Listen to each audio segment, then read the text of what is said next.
Hello friends, welcome to our channel Vidyarthi Gyan. Friends, आज हम लोग एबीएम एडवांस बैंक मैनेजमेंट जो सीआईबी का एक पेपर है उसके बारे में से पढ़ेंगे। उसमें से मॉड्यूल ए जो स्टैटिस्टिक्स के बारे में पढ़ना है, उसका चैप्टर थर्ड का पार्ट 1 देखेंगे।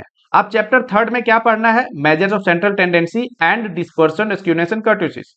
आप देखिए, ये जो चैप्टर थर्ड है ये नए सिलेबस के अनुसार से एबीएम के मॉड्यूल ए का चैप्टर थर्ड है। ठीक है, तो इस चैप्टर में क्या क्या पढ़ना है उसके बारे में पहले डिस्कस कर लेते हैं थोड़ा सा। जैसे measures of central tendency, arithmetic mean, combined arithmetic mean, geometric mean, harmonic mean, median and quartile, mode, introduction to measures of dispersion, range and coefficient of range, quartile deviation and coefficient of quartile deviation, standard deviation and coefficient of variations, skewness and kurtosis. ये सारी चीजों को chapter third में हम लोग देखेंगे। हालांकि आज पार्ट 1 है, इसका मतलब है कुछ चीजें को आज हम लोग देखेंगे, बाकी के वीडियो में बाकी चीजें को हम लोग डील करेंगे। ठीक है, तो यदि अभी तक चैनल को आपने सब्सक्राइब नहीं किया है तो सब्सक्राइब कर लीजिए, क्योंकि बाकी के वीडियो जो मिलेंगे उसका भी आपको जानकारी मिल पाए। बेल आइकन को हिट कर लीजिए। ठीक है, चलिए आगे हम लोग बढ़ते हैं और देखते हैं आज का फर्स्ट जो टॉपिक है वो क्या पढ़ना है।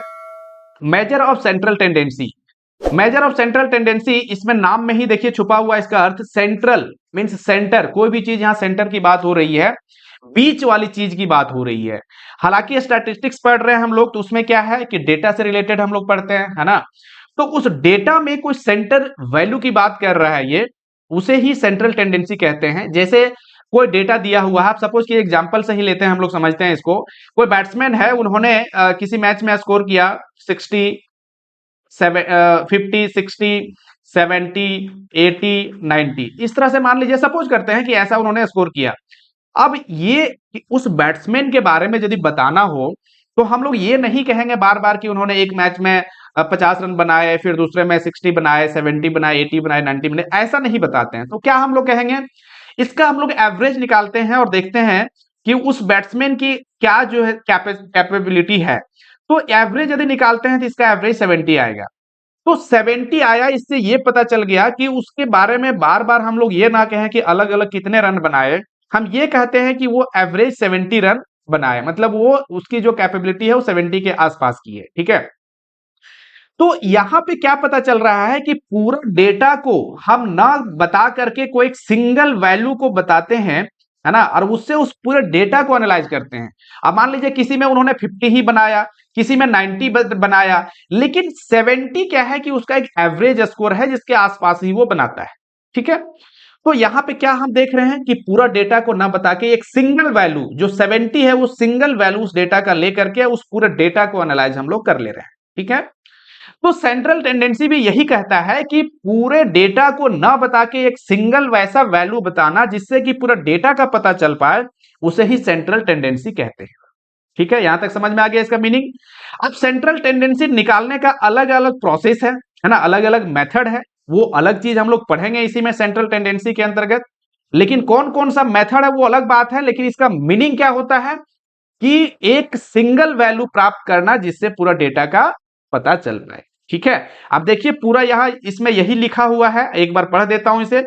मीनिंग क्या है कि measure of central tendency is a single value which is use to represent an entire set of data. वही चीज मैंने बताया अभी, जो है ना, पूरे डेटा का एक सिंगल वैल्यू हम लोग लेकर के और बता दें कि उस पूरे डेटा का क्या क्या खासियत है उस डेटा के बारे में। ठीक है, आगे क्या कर रहा है, इट इज द एवरेज और central location of the data. अब इस डेटा में, अब जैसे यहां पे जो डेटा लिया गया, ये क्या है, ये 70 जो मैंने निकाला, क्या निकाला, इसका एवरेज निकाला। या तो फिर कह सकते हैं कि ये पूरा डेटा जो यहां से यहां तक है, इसका सेंट्रल लोकेशन, बीच वाला लोकेशन है, जो कि हम लोग मीडियन में बात करते हैं। तो आगे हम लोग अभी देखते हैं कि कौन कौन सा प्रोसेस है निकालने का इसका बीच का वैल्यू का, है ना, एक सिंगल वैल्यू का। लेकिन इसका मतलब ये हो गया कि बीच कोई सिंगल वैल्यू जिससे पूरा डेटा का एनालाइज कर सकते। तो सेंट्रल टेंडेंसी क्लियर हो गया होगा। आगे क्या कह रहा है कि classified and tabulated data need to be analysed using different statistical method and tools and then draw conclusion from it. वही कह रहा है कि अलग अलग मेथड से जो भी डेटा लिया गया है, रॉ डेटा है, उसको टेबुलेट किया गया, क्लासिफाई किया गया, उसमें से एक सिंगल वैल्यू निकाल करके पूरा डेटा को हम लोग एनालाइज करते हैं। ठीक है, Central tendency and dispersions are the most common and widely used statistical tool which handle large quantity of the data and reduce the data to a single value used for doing comparative study and draw conclusion with accuracy and clarity. तो central tendency वो एक माध्यम है। Dispersion के आगे बारे में आगे हम लोग पढ़ेंगे डिस्पर्सन क्या होता है, ठीक है। तो इस तरह से धीरे धीरे हम लोग आगे समझेंगे कि क्या होता है सेंट्रल टेंडेंसी के अंतर्गत हम लोग कौन कौन से माध्यम से हम लोग इसका बीच का वैल्यू एक सिंगल वैल्यू को ले सकते हैं। चलिए आगे बढ़ते हैं, ठीक है। अकॉर्डिंग टू स्टैटिस्टिशियंस प्रोफेसर बॉली, उसके द्वारा क्या कहा जाता है सेंट्रल टेंडेंसी के बारे में समझिए। Major of central tendency, average जिसको कहेंगे हम लोग, है ना, एवरेज ही तो होता है। मेजर ऑफ सेंट्रल टेंडेंसी, बीच का वैल्यू क्या, average, are statistical constant which enable us to comprehend in single effort the significant of the whole. पूरे डेटा का एक सिंगल वैल्यू लेकर के करते हैं कॉम्प्रिहेंड, हम लोग क्या कर सकते हैं, किसी डेटा को कर सकते हैं। देखिए ये किसके द्वारा है, एक स्टैटिस्टिशियंस है प्रोफेसर बॉली, उसके द्वारा भी यही चीज बोला गया है, ठीक है। एक सिंगल डेटा के बारे में ही बात कर रहा है। आगे समझिए, the main objective of measure of central tendency are to condense data in a single value and to facilitate comparisons between the data। देखिए हर जगह यही चीज है, मीनिंग जो मैंने बताया है, अलग अलग वर्ड्स यूज किए हैं। क्या कह रहा है कि मान लीजिए कि कुछ, आप क्या कह रहा है कि कोई डेटा है, आप जैसे इस एग्जांपल को जैसे लिया था, यहां बोल रहा है कि ये पूरे डेटा में एक सेंट्रल पॉइंट है जहां सारा डेटा कंडेंस कर रहा है। मतलब ये डेटा अलग है, यहां अलग है, लेकिन ये पॉइंट है जहां सारे डेटा का एक मेन पॉइंट हमें प्राप्त होता है, कंडेंस करता है डेटा सारा एक ही जगह। जैसे बहुत सारे डेटा, सपोज कि यहां है कुछ डेटा, यहां है, यहां यहां यहां, ठीक है। उसमें से सबसे ज्यादा डेटा किस जगह पे है, उसमें से सेंटर पॉइंट हम निकाल करके और बताते हैं कि उसका क्या एक सिंगल वैल्यू क्या है उस डेटा का।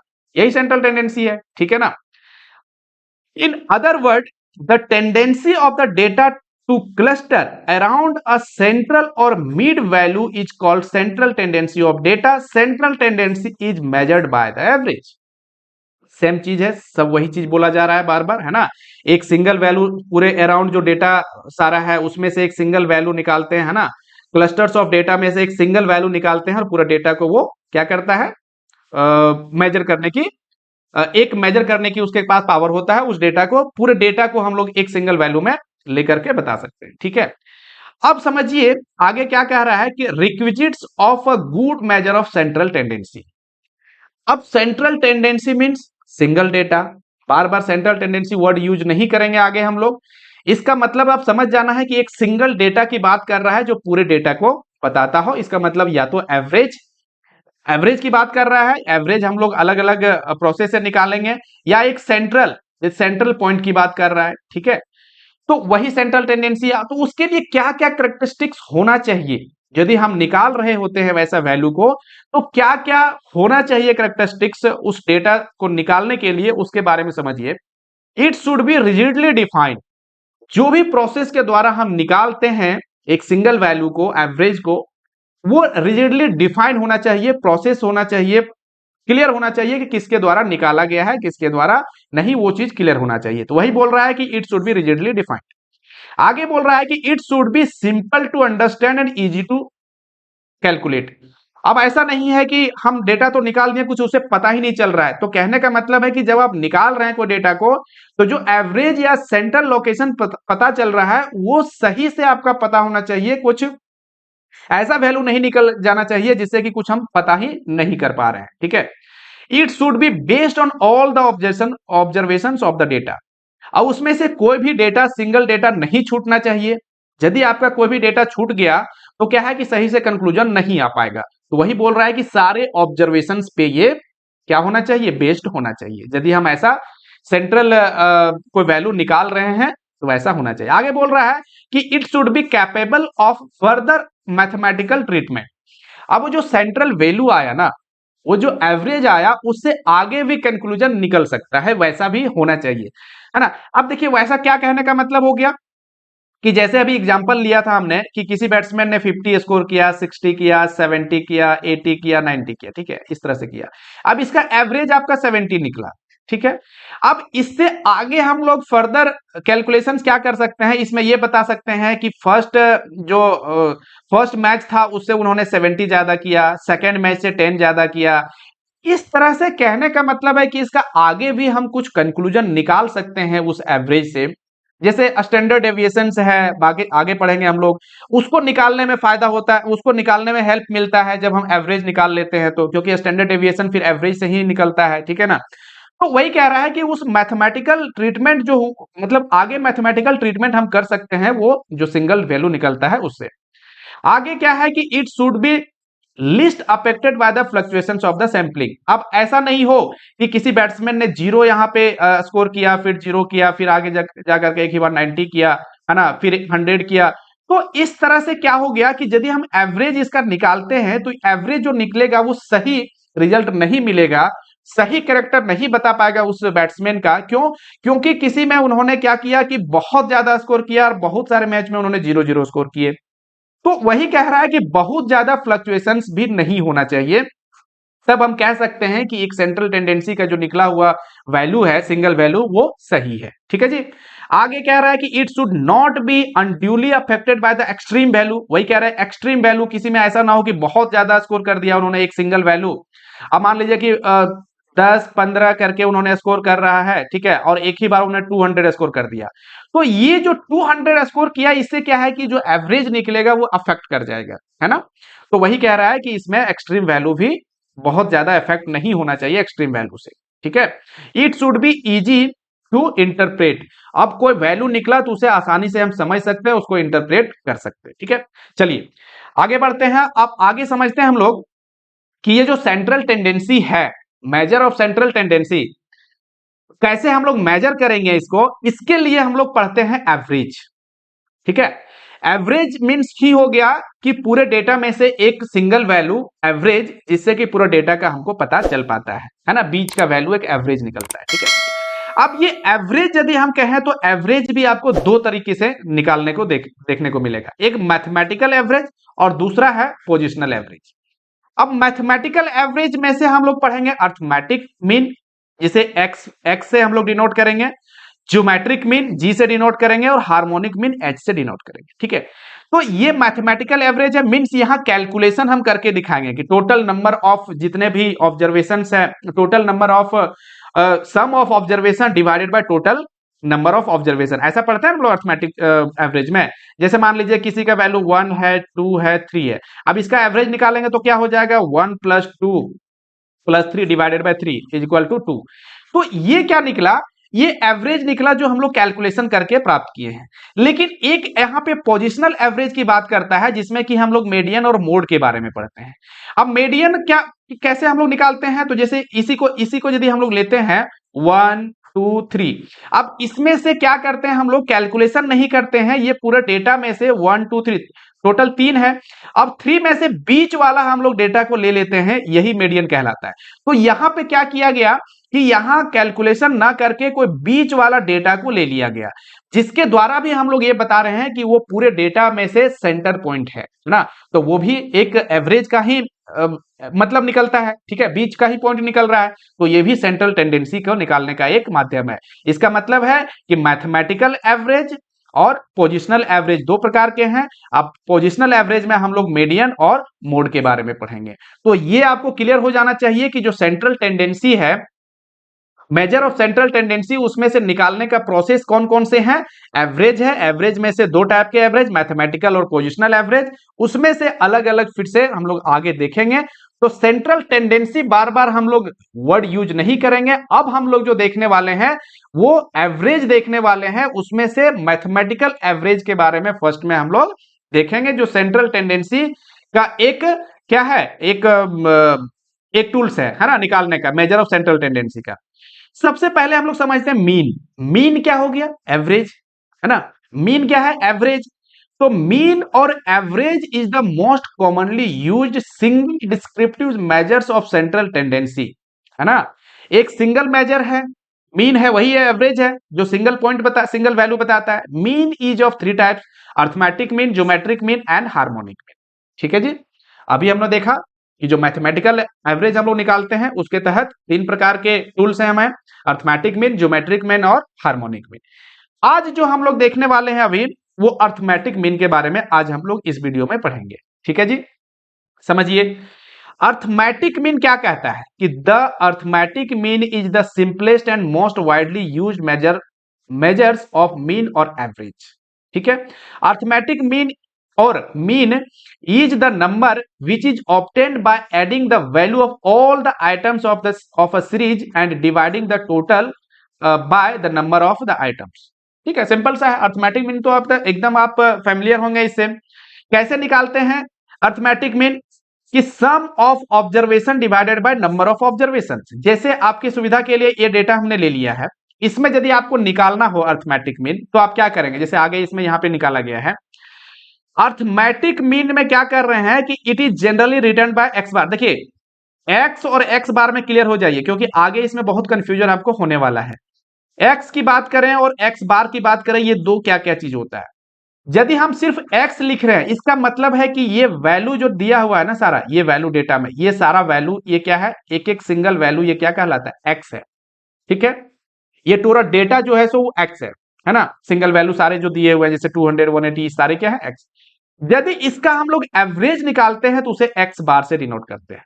ये पूरे डेटा का जब हम एवरेज निकालेंगे तो उसे x बार से डिनोट करेंगे, ये आप याद रखिए।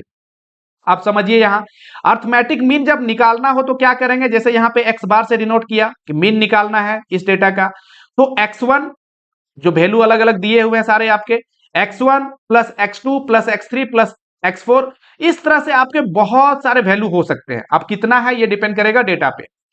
अब ये टोटल में से n से डिवाइड करेंगे। n क्या है? कि नंबर ऑफ ऑब्जर्वेशन, कितने वैल्यू हैं टोटल, है ना, कितने वैल्यू है। तो जैसे यहां पे यदि हम लोग बात करें तो टोटल कितने हैं? 10 वैल्यू है, तो यहां नंबर ऑफ ऑब्जर्वेशन कितने हो जाएंगे? 10 हो जाएंगे। ठीक है, और जो अलग अलग सिंगल वैल्यू है ये सारे को ऐड करेंगे और उसे टोटल ऑब्जर्वेशन जो है 10 है उससे डिवाइड करेंगे तो हमारा अर्थमेटिक मीन निकल जाएगा।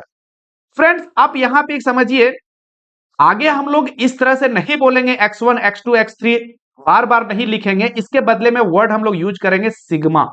ये सिग्मा है और इसका मतलब होता है समेशन। इसके आगे जो भी वैल्यू लिखा हुआ है ना, जैसे x लिखा हुआ है, इसका मतलब हो गया कि जितने भी है टोटल वैल्यू इसका x का, उस सारे को समेशन जो है वही ये डिनोट करता है सिग्मा।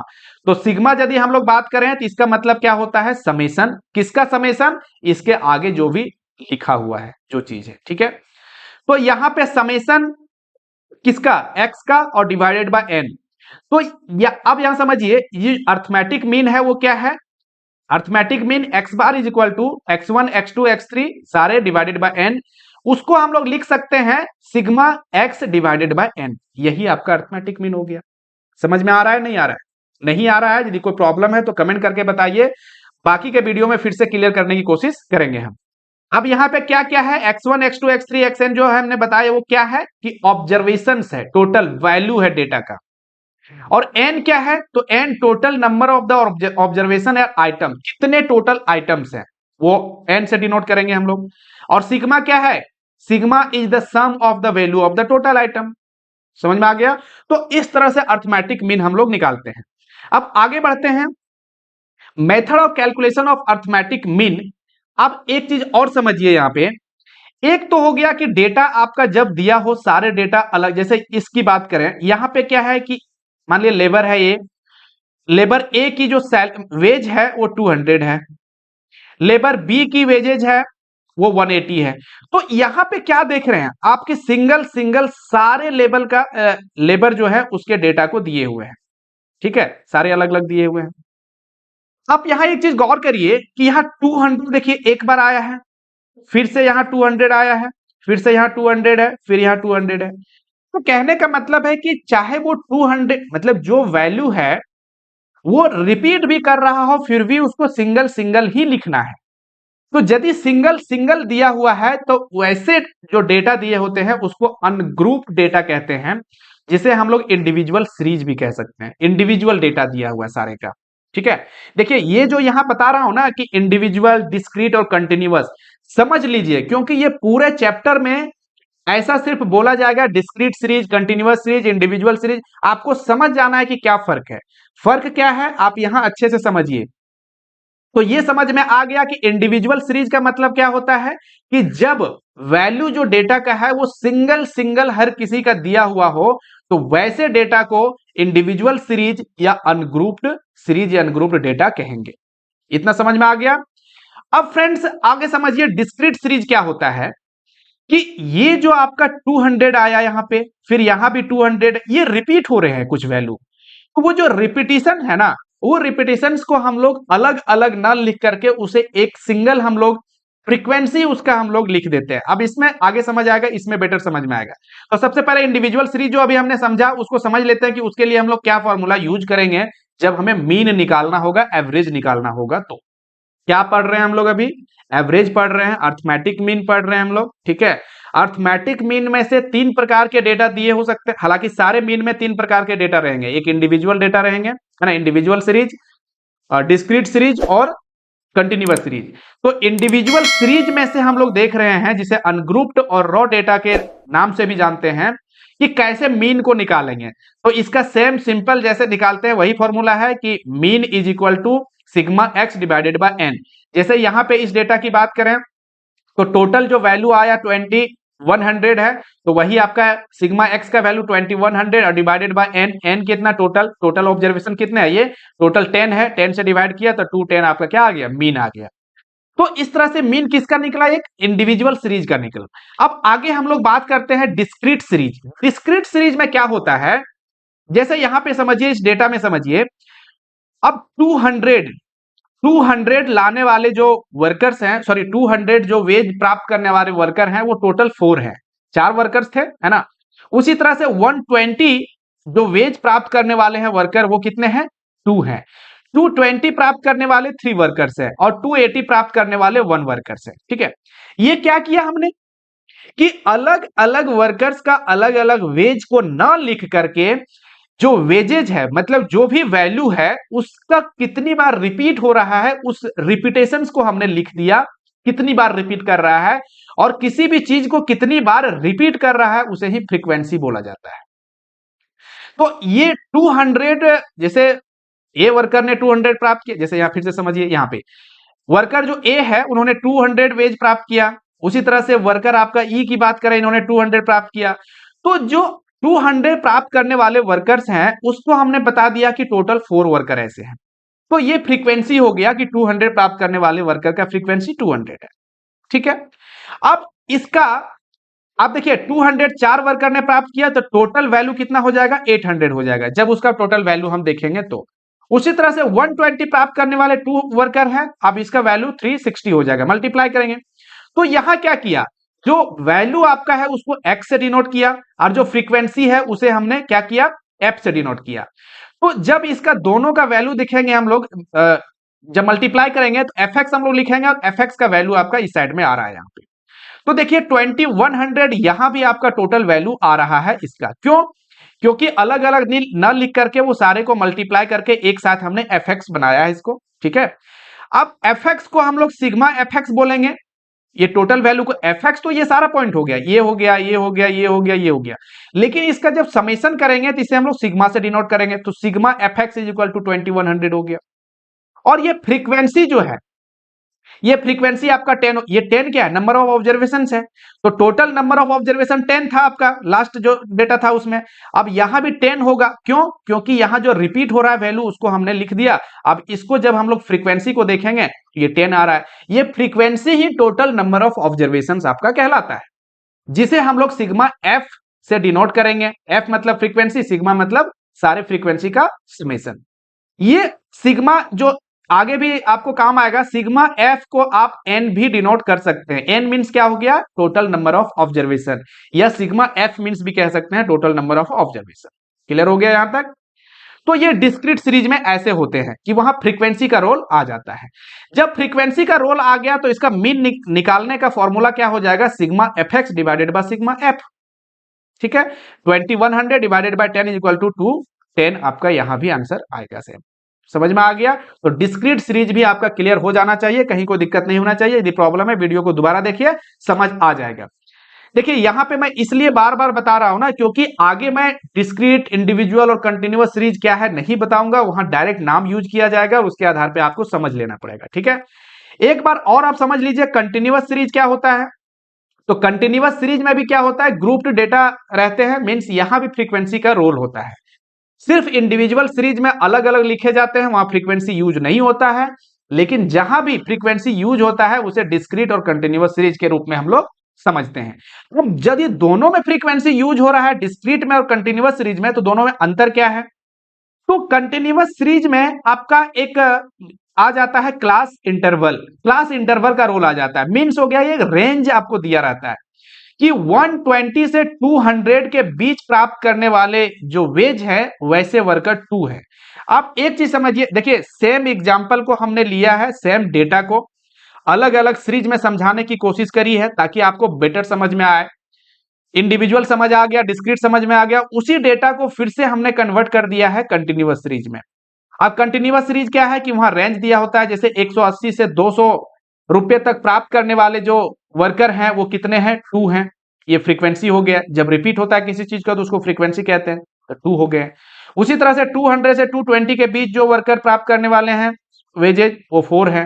तो इस तरह से आपको एक क्लास इंटरवल में पटा हुआ रहता है, और ऐसे जब डेटा दिया हो और फ्रीक्वेंसी यूज किया हो तो ये आपका कंटिन्यूअस सीरीज कहलाता है। यहां भी देखिए जो फ्रीक्वेंसी आया 10 आया, क्यों? क्योंकि वर्कर्स तो उतना ही होंगे ना, उसी डेटा को कन्वर्ट किया हमने, अलग अलग सिर्फ क्या वे है इसको बताने का। तो इस तरह से आपके 200 यहां भी आ गए, सॉरी 10 आपका फ्रीक्वेंसी आ जाएगा। मींस ये क्या हो गया, ये 10 फ्रीक्वेंसी, इसका मतलब क्या हो गया, सॉरी ये 10 फ्रीक्वेंसी, इसका मतलब क्या हो गया कि सिग्मा एफ का वैल्यू आपका 10 है, इसको आप एन भी कह सकते हैं या सिग्मा एफ भी कह सकते हैं। ठीक है, अब देखिए क्या कह रहा है, इसमें लिखा हुआ क्या है कि in case of continuous series value of variable is grouped in various class interval along with their respective frequency. Same चीज जो बताया अभी हमने। The process of calculation of arithmetic mean is in continuous series is same as discrete series but after calculation of mid point of the class interval. अब mid point क्या होता है आगे हम लोग समझते हैं इसमें। अब यहां समझिए, अब जो कंटिन्यूअस सीरीज है उससे अर्थमेटिक मीन हम लोग निकालने का फॉर्मूला समझ लीजिए पहले क्या होता है कि mean is equal to sigma F X divided by sigma F. अभी तक हमने क्या देखा, इससे पहले डिस्क्रीट सीरीज में क्या था कि sigma X divided by N, यही था डिस्क्रीट सीरीज का। लेकिन यहां पे क्या हो गया, सिग्मा एफ एक्स हो गया डिवाइडेड बाय सिग्मा एफ हो गया। ठीक है, सिग्मा एफ तो उसमें भी डिस्क्रीट सीरीज में भी था, या तो आप सिग्मा एफ बोलिए या सिग्मा एफ की जगह पे आप एन को भी यूज कर सकते हैं। ठीक है, अब देखिए उसी में से जो कंटिन्यूअस सीरीज है इसका हमको मीन निकालना है, तो क्या करेंगे। अब देखिए यहां जो वैल्यू आ रहा है 120 से 200 के बीच का है। अब देखिए कोई वैल्यू है, अब 120 से 200 के बीच में है, ये कौन से वैल्यू होंगे इसका तो हमें पता नहीं है कि कौन कौन सा वैल्यू हो सकता है। ये रेंज दे दिया है कि 180 से 200 के बीच जो प्राप्त करने वाले वर्कर हैं वो 2 है, वो तो ठीक है भाई, लेकिन ये कौन से वैल्यू यहां पे कितना प्राप्त कर रहा है, एग्जैक्ट तो हमें नहीं पता है, तो इसका एग्जैक्ट आंसर भी नहीं आएगा। लेकिन हम लोग इसका क्या करेंगे, बीच वाला पॉइंट को हम लोग लेंगे। तो बीच वाला पॉइंट कैसे प्राप्त करेंगे, तो बीच वाला जो पॉइंट प्राप्त होता है उसे ही हम लोग मिड पॉइंट भी कहते हैं। तो मिड पॉइंट लेने के लिए मिड पॉइंट को कैसे हम लोग निकालेंगे, तो जो लोअर लिमिट है और अपर लिमिट है ये दोनों को ऐड करेंगे, 2 से डिवाइड करेंगे, इस तरह से आपका 190 आ जाएगा। ठीक है, 180 plus 200 divided by 2 is equal to आपका 190 आ जाएगा। उसी तरह से जब इसका मिड पॉइंट हम निकालेंगे तो 200 plus 220 divided by 2 is equal to आपका यहाँ पे 210 आ जाएगा। तो कहने का मतलब हो गया, जब भी आपका कंटिन्यूअस सीरीज दिया हो तो जो सीरीज दिया होता है, जो क्लास इंटरवल्स दिया होता है, उससे हम लोग एक सिंगल वैल्यू में कन्वर्ट करते हैं पहले, और सिंगल वैल्यू में कन्वर्ट करने के लिए क्या करते हैं कि क्लास इंटरवल को ऐड करके दोनों को, लोअर और अपर को, और 2 से डिवाइड कर देते हैं। अब देखिए क्लास इंटरवल क्या होता है, lower class interval, upper class limit, ये सारी चीजों को बताया जा चुका है लास्ट के वीडियो में, है ना। तो आप यदि नहीं समझ पा रहे हैं तो आप पहले वीडियो जाकर के देख लीजिए वो सब, उसके बाद ये समझिए। देखिए स्टैटिस्टिक्स एक ऐसा सब्जेक्ट है ना जिसमें यदि आप पहले कोई चीज बताई गई है और यदि क्लियर नहीं है तो आगे भी आपको समझ नहीं आने वाला है, और संभव नहीं है कि हर चीज को फिर से मैं दोबारा बताऊं। तो यहां क्या किया, मिड पॉइंट को हमने निकाल लिया सारे का। अब जब मिड पॉइंट निकाल लिया तो आप समझ लीजिए कि आपका ये डिस्क्रीट सीरीज बन गया। डिस्क्रीट सीरीज में क्या होता है कि डिस्क्रीट सीरीज में आपका वैल्यू दिया होता है, उसका एवरेज दिया हुआ रहता है, सॉरी फ्रीक्वेंसी रहता है। ठीक है, तो ये जो आपका क्लास इंटरवल है इसको हमने चेंज कर दिया, एक सिंगल वैल्यू में चेंज कर दिया। अब ये वैल्यू जब चेंज कर दिया तो डिस्क्रीट सीरीज बन गया। अब सेम काम करना है उसी के जैसा। ठीक है, अब देखिए फ्रीक्वेंसी आपका 2 आ गया, आपका वैल्यू 190 आ गया, ये दोनों को मल्टीप्लाई करेंगे fx निकल जाएगा। जो मिड पॉइंट आया उसको x हमने मान लिया, ठीक है, और फ्रीक्वेंसी के लिए तो f है ही, तो fx हमारा ये निकल गया। तो fx जब निकल गया हमारा तो सिग्मा fx इसको ऐड करने के बाद आ जाएगा, और fx सॉरी सिग्मा f आपका फ्रीक्वेंसी आ जाएगा। यहां भी 10 ही फ्रीक्वेंसी आएगा क्योंकि फ्रीक्वेंसी में कोई चेंज नहीं होगा। अब यदि हम लोग अर्थमेटिक मीन निकालते हैं कंटिन्यूअस सीरीज का तो कितना आ जाएगा, mean is equal to sigma F X divided by sigma F. अब सिग्मा एफ एक्स का वैल्यू देखिए यहाँ पे आ चुका है 2200 divided by 2 is equal to 220। अब आप यहाँ देख रहे होंगे कि यहाँ पे वैल्यू आ गया एवरेज का 220। ये क्यों आया, तो आएगा थोड़ा बहुत फर्क पड़ेगा इस वजह से क्योंकि यहाँ पे एक रेंज में दिया है इन्होंने डेटा, 120 से 200 के बीच जो वर्कर प्राप्त कर रहे हैं वेज उसका डेटा दिया है। तो हमने तो एवरेज इसका 190 ले लिया, लेकिन जरूरी नहीं है ना कि 190 हो, किसी का 181 किसी को मिल रहा हो, किसी को 199 मिल रहा हो। तो कहने का मतलब है कि एक हम लोग एवरेज पॉइंट ले लिए 190, उसके आधार पे हम निकालने की कोशिश करें। तो बहुत ज्यादा फर्क नहीं पड़ेगा, लेकिन थोड़ा सा वेरिएशन आ सकता है। ये आपका रहा कंटिन्यूअस सीरीज का। तो फ्रेंड्स कहीं कोई प्रॉब्लम नहीं होना चाहिए। देखिए इसमें इतना इस वजह से समझाने की कोशिश मैंने करी क्योंकि आगे बहुत यूज होने वाला है डिस्क्रीट सीरीज, इंडिविजुअल सीरीज और आपका कंटिन्यूअस सीरीज। इस वजह से क्लियर कर लीजिए तीनों में क्या फर्क है, आगे बार बार इस चीज को नहीं बताया जाएगा। ठीक है, अब देखिए क्वेश्चंस हम लोग समझते हैं तो और ज्यादा समझ में आएगा। क्या कह रहा है कि if the mean, mean means average, mean बोले या एवरेज बोले दोनों एक ही चीज है। इफ द मीन या average of the following distribution is 54, means यहां मीन ही दे दिया आपको 54, then find the missing frequency y। अब यहां पे देखिए ये डेटा है, क्लास इंटरवल दिया हुआ है। आप देखिए क्लास इंटरवल इसका मतलब ये कंटिन्यूअस सीरीज है। इतना तो आपको समझ में आ गया। अब देखिए समझ में आया, जैसे मैंने पहले बताया था आपको समझने की बहुत ज्यादा दिक्कत नहीं होना चाहिए। तो ये कंटिन्यूअस सीरीज दिया हुआ है, फ्रीक्वेंसी दिया हुआ है यहाँ पे। ठीक है, क्लास इंटरवल 0 to 20 में से 7 फ्रीक्वेंसी है, 10 to 40 है, उसमें फ्रीक्वेंसी y है जिसको निकालना है कि ये वैल्यू क्या है, इसी वैल्यू को आपको फाइंड आउट करना है। तो यहां पे एवरेज आपको दिया गया है, यहां निकालना है फ्रीक्वेंसी जो y यहां मिसिंग है। ठीक है, आप समझिए उस टेबल को हमने इसमें कन्वर्ट कर लिया। एक चीज और भी बता दूं कि जब भी आप स्टैटिस्टिक्स पढ़ेंगे, जब भी आप सॉल्व कर रहे होते हैं, आप डेटा में जरूर कन्वर्ट करिए, किसी भी सॉरी टेबल में जरूर कन्वर्ट करिए किसी भी डेटा को, आपको आसानी होगी बनाने में कोई चीज। ठीक है, तो जो टेबल दिया उसको कन्वर्ट कर दिया हमने इस फॉर्म में। अब यहां क्या है 0 to 20 में से अब मिड पॉइंट निकालेंगे, क्योंकि आपको पता है कंटिन्यूअस सीरीज जब भी हम लोग डील करते हैं सबसे पहले मिड पॉइंट लेते हैं एवरेज निकालने के लिए। तो मिड पॉइंट हमने निकाल दिया जिसको x, यहाँ पे ये x है, तो मिड पॉइंट इसका निकाल दिया। उसी तरह से इसका मिड पॉइंट कितना है 40 plus 20 plus 40 60, 60 divided by 2 equal to 30। उसी तरह से इसका कितना हो गया 40 plus 60 100, 100 divide by 2 equal to 50। तो इस तरह से मिड पॉइंट हमने सबका निकाल दिया। अब फ्रीक्वेंसी आपका दिया हुआ है ना, फ्रीक्वेंसी दिया हुआ ये वो। तो फ्रीक्वेंसी जब दिया है और मिड पॉइंट निकल गया है तो एफ हम लोग निकाल देंगे, है ना। एफ निकालेंगे तो इस तरह से कितना होगा 10 into 7 equal to 70, 30 into Y equal to 30y। इसी तरह से सारे का क्या निकाला हमने, एफ निकाल दिया। अब एफ निकाला तो लास्ट में हमारा क्या निकल गया, सिग्मा एफ का वैल्यू निकल गया। जब सारे को आप ऐड करेंगे तो यहाँ देखो 30y है, तो 30y क्या होगा, ऐड नहीं होगा, अलग रहेगा ये। तो 2370 प्लस 30y, ये क्या निकला, ये सिग्मा एफ का वैल्यू निकल गया।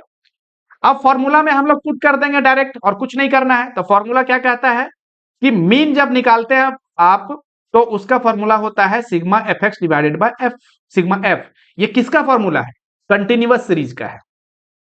सारे में आपको फर्क होना चाहिए, पता चलना चाहिए। जो सिंपल इंडिविजुअल सीरीज था उसमें क्या था, कि sigma X divided by N, N कह लीजिए यहाँ पे, या सिग्मा ये एन हो गया, ये किसका हो गया, इंडिविजुअल सीरीज का। यदि हम लोग डिस्क्रीट सीरीज की बात करें तो उसमें क्या था, sigma F X divided by sigma sigma F, ठीक है। कंटिन्यूअस सीरीज और डिस्क्रीट सीरीज में फर्क इतना ही है कि उसमें कंटिन्यूअस सीरीज में पहले आपको मिड पॉइंट प्राप्त कर लेना पड़ता है, जब मिड पॉइंट आप प्राप्त कर लिए तो आपका फॉर्मूला भी क्या होता है, सेम होता है इसका। देखिए ये फॉर्मूला और ये फॉर्मूला दोनों सेम ही होगा, क्यों, क्योंकि मिड पॉइंट निकाल लिया आपने तो डिस्क्रीट सीरीज बन गया, और डिस्क्रीट सीरीज का फॉर्मूला भी सेम होगा इसका, ठीक है। तो sigma F X divided by sigma F, अब यहां से क्या 54 आपका एवरेज दिया हुआ है, और सिग्मा एफ एक्स का वैल्यू देखिए यहाँ पे हमने प्राप्त किया है, तो सिग्मा एफ एक्स का वैल्यू भी पुट कर दिया, और सिग्मा सिग्मा एफ जो फ्रीक्वेंसी है उसका वैल्यू भी कितना होगा 39 प्लस वाई, 39 प्लस वाई डाल दिया। अब जब इसको आप सॉल्व करेंगे तो वाई का वैल्यू आपका 11 आ जाएगा, तो 11 क्या निकला, वही मिसिंग फ्रीक्वेंसी जो है उसका वैल्यू 11 आ गया। तो इस तरह से आपको समझ में आ जाना चाहिए चीज। अब आगे देखते हैं, अर्थमेटिक मीन में कहीं कोई प्रॉब्लम नहीं है यदि, तो आगे समझिए कंबाइंड अर्थमेटिक मीन क्या होता है। इसका मतलब हो गया कि जब एक से ज्यादा अर्थमेटिक मीन दिया हो और उसको दोनों को ऐड करना हो, कंबाइंड निकालना हो, तो उसका फॉर्मूला आप कैसे निकालेंगे उसके बारे में समझिए। देखिए एक चीज आप समझ लीजिए, मान लीजिए किसी का वैल्यू है, उसका जो एवरेज दिया हुआ है 7 है, दूसरे का एवरेज दिया हुआ है 6 है, तो ऐसा आप नहीं करेंगे दोनों को 7 प्लस 6 इक्वल टू 13 कर देंगे कि दोनों को हमने जोड़ दिया तो ये तो कंबाइंड अर्थमेटिक मीन निकल गया, लेकिन नहीं, इस तरह से आपका वैल्यू सही नहीं आएगा, क्योंकि इसमें नंबर ऑफ ऑब्जर्वेशन जो अलग अलग हो सकता है, और जब नंबर ऑफ ऑब्जर्वेशन अलग होगा तो आप दोनों को डायरेक्ट ऐड नहीं करेंगे। तो इसके लिए फॉर्मूला क्या होता है समझिए, when two or more mean average are given then combinations of the given mean is called combined mean। ये तो पता है कि दोनों को ऐड करेंगे वही combined mean हो गया। अब सपोज कीजिए कि कुछ वेरिएबल्स है, उसमें से उसका एवरेज निकाला गया, किसी का x1 है, x1 बार है, किसी वेरिएबल्स का x2 बार मीन निकला, किसी का x3 बार निकला, इस तरह से xn बार तक ये मीन है, अलग अलग वेरिएबल्स है वो सारे का मीन है, ये एवरेज निकला है अलग अलग, ठीक है। और उसका जो नंबर ऑफ ऑब्जर्वेशन है, जैसे x1 बार की बात करें तो इसका नंबर ऑफ ऑब्जर्वेशन n1 है, इसका n2 है, n3 है, nn तक है, ठीक है।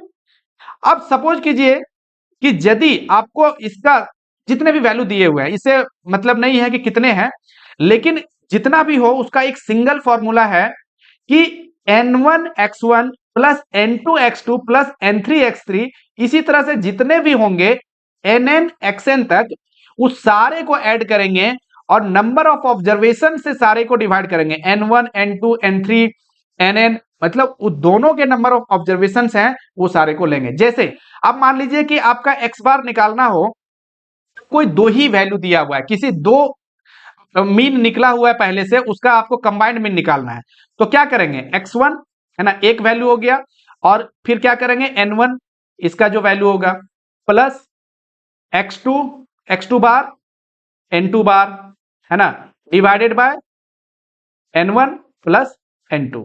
ये क्या किया आपने, किसी दो वैल्यू दिया हुआ है, कोई दो एवरेज दिया हुआ है, किसी एवरेज दो अलग अलग वेरिएबल का एवरेज दिया हुआ अलग अलग, ठीक है, अलग अलग वेरिएबल्स का अलग अलग एवरेज दिया हुआ है, उस कंबाइंड हमें मीन निकालना है।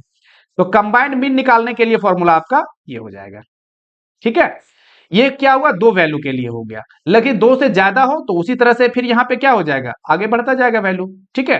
तो ये कंबाइंड मीन हो गया, यहाँ भी आपको कोई प्रॉब्लम नहीं होना चाहिए। एक एग्जांपल से समझते हैं हम लोग, देखिए क्या कह रहा है, the average marks of a group of 100 students in mathematics are 60 and for other groups are 50 of 50 students the average marks are 90। इसका मतलब उसके बाद आगे कह रहा है कि find the average marks combined group of 150 means 150 students है टोटल, उसमें से 50 स्टूडेंट्स सॉरी 100 स्टूडेंट्स जो है, जिसमें n1 हम लोग डिनोट करेंगे, n1 क्या है, नंबर ऑफ ऑब्जर्वेशन टोटल, तो टोटल 100 स्टूडेंट्स का जो एवरेज मार्क्स है वो 60 है, और यदि हम लोग n2 बात करें मतलब 50 स्टूडेंट्स का, उसका एवरेज मार्क्स 90 है।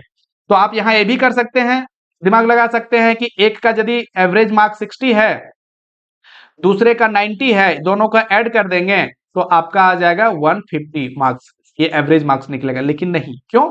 क्योंकि यहाँ नंबर ऑफ ऑब्जर्वेशन अलग अलग होते हैं, इस वजह से ये आपका सही आंसर नहीं मिलेगा। तो क्या करेंगे, फॉर्मूला यूज करेंगे, फॉर्मूला यूज करेंगे, क्या करेंगे, n1 plus n2 divided by n1 plus n2। अब आपका n1 कितना है 100 और x1 कितना है 60, उसी तरह से n2 और x2 का वैल्यू हम लोग पुट किया, और n1 प्लस n2 मीन्स 50 और 100। ये जब आप सॉल्व करेंगे तो आपका वैल्यू आया यहाँ पे 70। यहाँ पे वैल्यू कितना आया, जब डायरेक्ट ऐड किए थे तो 150, और ये आपका वैल्यू आया 70।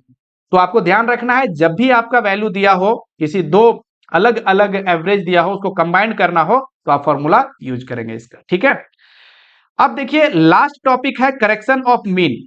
करेक्शन ऑफ मीन क्या है, इसका मतलब जो आपने निकाला एवरेज, जो आपने मीन निकाला वो गलत निकला है। गलत क्यों निकल सकता है, कि आपने जो वैल्यू लिया है वो कहीं ना कहीं कुछ गलत वैल्यू को उठा लिया है, इस वजह से वैल्यू, वो जो वैल्यू आया आपका मीन का वो गलत आया, तो उसको सुधारना पड़ेगा।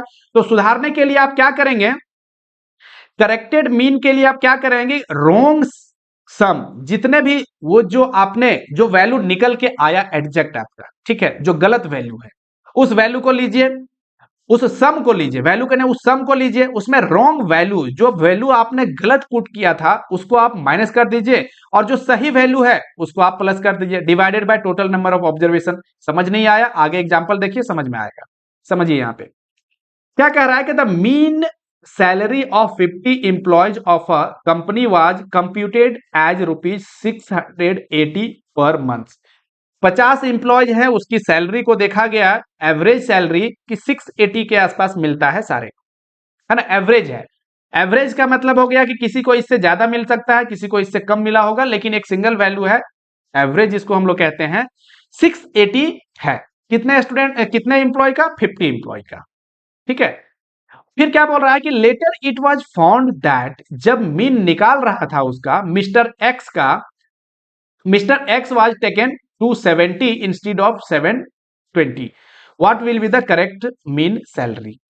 मतलब जब मीन निकाला गया, ठीक है, ये जो 680 निकाला गया मीन, उस समय क्या किया गया था कि 270 ले लिया गया था 720 की जगह पे, तो गलत निकला इसका मतलब।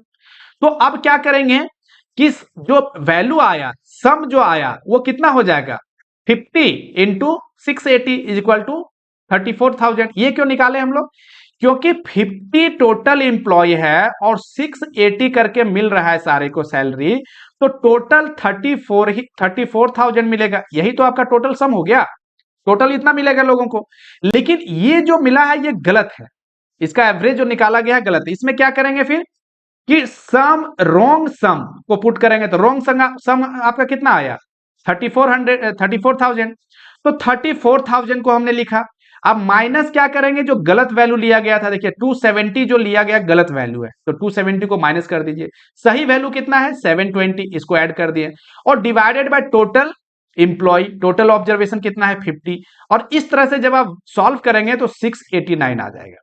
पहले क्या आ रहा था सैलरी 680 आया था जो गलत था, है ना, लेकिन अब क्या आ रहा है 689, क्यों, क्योंकि 270 ले लिया गया था 720 की जगह पे, तो कम वैल्यू ले लिया गया, तो अब एवरेज जो कम हो गया, अब ये एवरेज आपका सही है, ठीक है। तो इस तरह से यदि वैल्यू दिया हो और गलत यदि निकाला गया हो मीन को, तो करेक्ट मीन आप इस तरह से निकाल सकते हैं, ठीक है। अब फ्रेंड्स इसका जो मेरिट और डिमेरिट है अर्थमेटिक मीन का, इसको थोड़ा सा समझ लेते हैं हम लोग। ये लास्ट है आपका, it is rigidly defined by the algebraic formula. ये हम एक फॉर्मूला के द्वारा निकालते हैं अर्थमेटिक मीन को। It is easy to calculate, आसान होता है कैलकुलेट करना। No scope of estimated value, कोई अंदाजा हम लोग नहीं निकालते हैं, जो वैल्यू दिया हुआ है उसी वैल्यू पे काम करते हैं, ठीक है। Everyone gets the same answer, और जब एक फॉर्मूला के द्वारा काम कर रहे हैं, कोई एस्टिमेशन नहीं है, तो आंसर भी सेम ही निकलेगा सारे का। It is based on all the observation, सारे ऑब्जर्वेशंस को हम लोग लेते हैं, ऐसा नहीं कि किसी ऑब्जर्वेशन को छोड़ देंगे हम लोग, है ना, यदि छोड़ देंगे तो गलत ही आंसर आएगा, तो इसलिए सारे ऑब्जर्वेशंस को लिया जाएगा।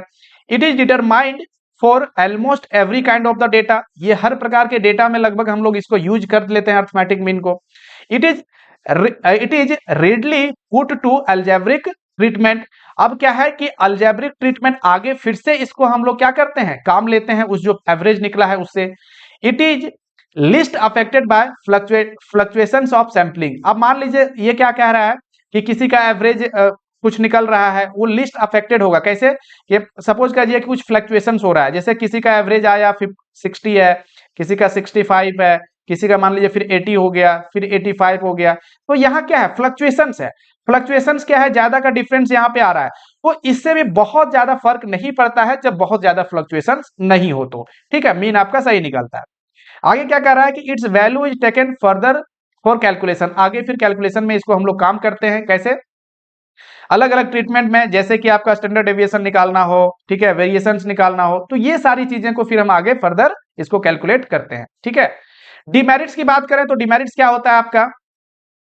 तो it is highly affected by extreme value. Extreme value जैसे मैंने बताया ना, किसी ने रन किया 0 स्कोर, किसी बैट्समैन ने किया है और फिर एक ही बार उन्होंने 200 स्कोर कर दिया, तो ये क्या है? वैल्यू एकाएक चेंज कर गया। तो बहुत ज्यादा चेंज करेगा, जिसका एवरेज भी जो निकलेगा वो गलत निकलेगा। एवरेज तो सही निकलेगा, लेकिन उस एवरेज से उस बैट्समैन का सही से अंदाजा नहीं लग पाएगा कि किस प्रकार का बैट्समैन है। तो यही कह रहा है कि it is highly affected by extreme value. It can not average the ratio and percentage properly. देखिए, रेशियो और परसेंटेज के लिए हम लोग आगे बात करेंगे। जो अगला मीन है, जैसे ज्योमेट्री मीन और आपका हार्मोनिक मीन है, उसमें हम लोग देखेंगे। तो इसके लिए ये जो अर्थमेटिक मीन है, उसमें रेशियो और परसेंटेज से रिलेटेड हम लोग यूज नहीं करते हैं। अर्थमेटिक मीन के लिए, अर्थमेटिक मीन निकालने में यूज नहीं करते हैं। रेशियो और परसेंटेज का यदि वैल्यू दिया है तो अर्थमेटिक मीन उसको के द्वारा कैलकुलेट नहीं करते हैं। आगे क्या कर रहा है? Calculation by observation is not possible. Calculation by observation means आपका डेटा दिया हुआ है 1 2 3 4 5। अब इसको सिर्फ देख करके हम अंदाजा नहीं लगा सकते हैं, जो कि हम लोग आगे देखेंगे कि मीडियन और मोड जो है उसमें हम लोग पता करते हैं, लेकिन अर्थमेटिक मीन में हम लोग नहीं कर सकते। ये भी एक डेमेरिट है। आगे कह रहा है कि it is not appropriate average for highly skewed distributions. वही कह रहा है कि एप्रोप्रिएट नहीं है। मीन तो निकाल सकते हैं लेकिन सही नहीं है। मान लीजिए किसी स्टूडेंट्स का स्कोर आया, किसी टेस्ट में 10 आया, फिर 15 है, फिर अगला कोई किसी में उन्होंने 20 किया, फिर उन्होंने 60 किया, 70 किया, 80 किया। तो ये क्या है कि ये डेटा स्क्यूड हो गया। मीन्स हो गया कि यहाँ पे चल रहा था ऐसे, उसके बाद एक ही में डेटा जो है सो आगे क्या कर रहा है? फ्लक्चुएट कर रहा है, ज्यादा प्राप्त होने लगा इसका जो स्कोर्स है। तो इसके लिए भी यदि हम लोग एवरेज निकालेंगे, एवरेज तो निकलेगा लेकिन वो सही कंक्लूजन नहीं दे पाएगा वो एवरेज। ठीक है, तो ये भी इसका एक डिमेरिट्स है। आगे क्या कह रहा है कि the mean sometimes does not coincide with any of the observed value. Means हो गया कि जो भी आप वैल्यू निकाल रहे हैं, जरूरी नहीं है जब आप एवरेज निकालते हैं इसमें से कोई वैल्यू ही आ जाए। हो सकता है कि ये 20 है, 60 है, उसके बीच का कोई एवरेज आपको निकल जाए। तो वही कह रहा है कि जरूरी नहीं है कि कोई वैल्यू जो आ रहा है उस सीरीज में जो दिए वैल्यू है उसके वैल्यू के बराबर ही होगा। अगला क्या कह रहा है कि mean can not be calculated when open and class interval are present in the class in the data sometimes gives impossible और laughable data। तो ये सारी चीजें अर्थमेटिक मीन से रिलेटेड था। जो सेंट्रल टेंडेंसी का एक टूल्स हमने देखा, एक टूल्स क्या देखा? अर्थमेटिक मीन देखा। आगे हम लोग देखेंगे ज्योमेट्रिक मीन और हार्मोनिक मीन देखेंगे, फिर आगे मीडियन मोड देखेंगे। ये सारा सेंट्रल टेंडेंसी का टूल्स है। ठीक है, तो फ्रेंड्स कैसा लगा वीडियो? समझ में आया या कहीं कोई कंफ्यूजन है तो उसको कमेंट करके बताइए। डेफिनेटली आगे की वीडियो में सॉल्व करने की कोशिश करूंगा। और हमारे साथ आप जुड़ जाइए। आपको पता है कि सीआईबी से रिलेटेड कंप्लीट वीडियो आपको फ्री में यूट्यूब पे मिल रहा है। जय हिंद।